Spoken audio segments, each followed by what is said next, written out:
Measurement. Length. Listen, Sonu and Nandu. Go and measure the length of the table.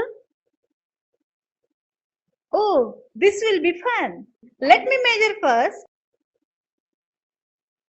The length of this table is 11 spans of my hand. Now I'll measure. The length of the table measures 12 spans of my hand. Oh, how's it possible? Both of you used your handspan. Then, why is there a difference in your measurement? Are their handspans equal? Hey, mine is bigger than Sonu's. That's what caused the problem. All right, all right. I'll give paper strips of equal length to both of you. Use them to measure this length. The length of the table is 9 of these strips. But when I measured it, it was 9 strips too. The strips you gave us were of equal length. That's why the length of the table measured the same. So, if we measure the length of something using similar means, it measures the same. Tai, if I have to measure a chalk stick, can I use this strip? This strip is longer than a chalk stick. You're right. We will fold this paper strip to make equal parts. These small parts will be useful for measuring the piece of chalk. Let me fold the strip 3 times and I get 8 equal parts. I will place the chalk along the paper strip. This chalk is equal in length to 5 of these small parts. Now, shall we use this strip to measure the distance between the two posts of the main gate? No, this strip is too short. I have a long string. Let's use that. Yes. Let's use the string to measure the distance between the gate post. We can see that the distance between the gate post is equal to 3 strings. You're right, Tony. It's easier to measure a great distance using something of greater length. And to measure shorter lengths, it is easier to use a shorter thing. You have seen that for yourselves, haven't you? Yes! Kids, you all must have gone to a cloth shop with your parents, right? Yes! Well, there you must have seen somebody measuring a sheet of cloth with the help of a long metal scale. Yes! A sheet of cloth must measure the same no matter who measures it. That is why a long metal scale is used to measure cloth in a cloth shop. This scale is 1 meter long. The meter is a standard unit which is used for measuring length. If we divide a meter into 100 equal parts, each part is called a centimeter. So, I can say that 1 meter is equal to 100 centimeters. We measured the distance between the gate post with a string. Now, let's use this meter scale and measure it again in meters and centimeters. Yes, surely. This distance between the post is 3 meters and 80 centimeters. My big brother uses a small ruler from his compass box to measure short distances. All right, Tony, now that you've spoken about a ruler, let me show you a ruler. The numbers 1, 2, 3, 4, and so on written beside the bigger markings on this ruler show centimeters. Between two big markings, there are small markings. Can you see them? Yes!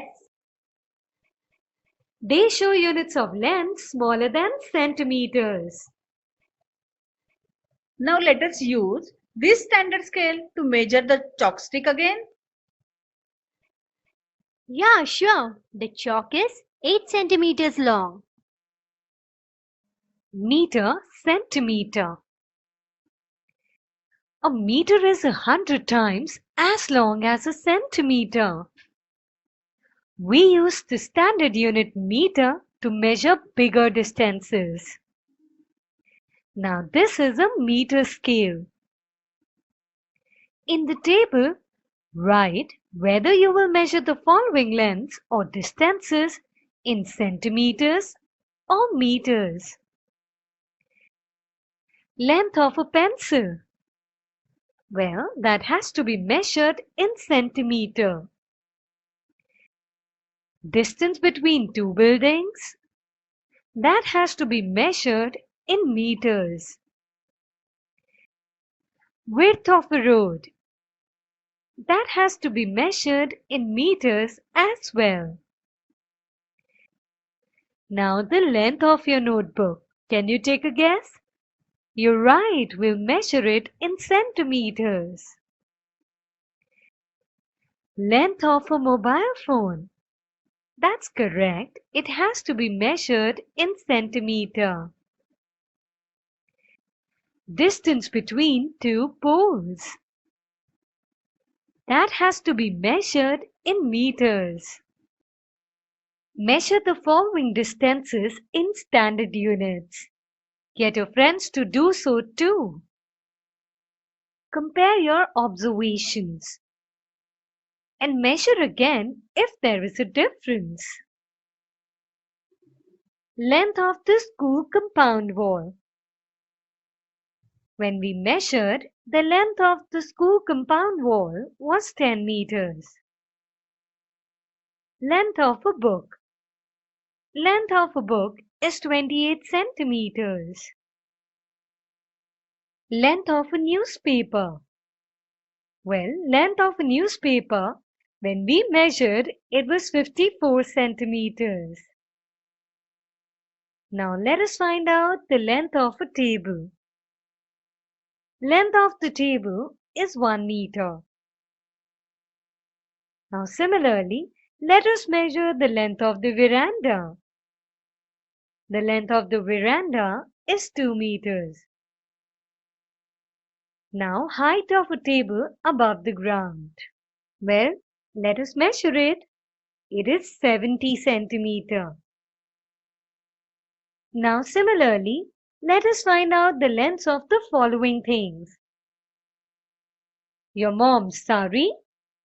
Let's try and measure it. It is 5 meters. Now, let us find out your sister's dupatta's length. That is 2 meters. Now let us find the length of cloth required for your father's shirt. That would be around 2 meters. Now, the length of a towel. That is 1.5 meters. And the length of a handkerchief. Let's measure it. Well, it's 20 centimeters. Kids, make an estimate of the measures of the following things. Then check your estimate against an actual measurement. Let's do it. Length of a lady finger. Tony estimated it 7 centimeters. But you know what is the actual measurement? Well, the actual measurement is 7.1 centimeter. That's a great guess, Tony. Length of a cluster bean or guar-pod. Nandu estimated it to be 4 centimeter. And guess what? The actual measurement is 4 centimeter as well. Height of a jowar plant. I asked Salim to measure the height of the jowar plant. He measured it to be 1 meters. But the actual measurement was 90 centimeters. Quite close, right? The girth of a banyan tree trunk. Anil's estimate for this tree was 1 meter. But the actual measurement was 1.5 meters. Still quite close, Anita. Very good. Distance between the two trees in the school. I asked Raju to estimate the distance between the two trees in our school. Raju estimated 2 meters. And the actual measurement was 1.7 meters. Great job, Raju. Quite nearby. Quite close.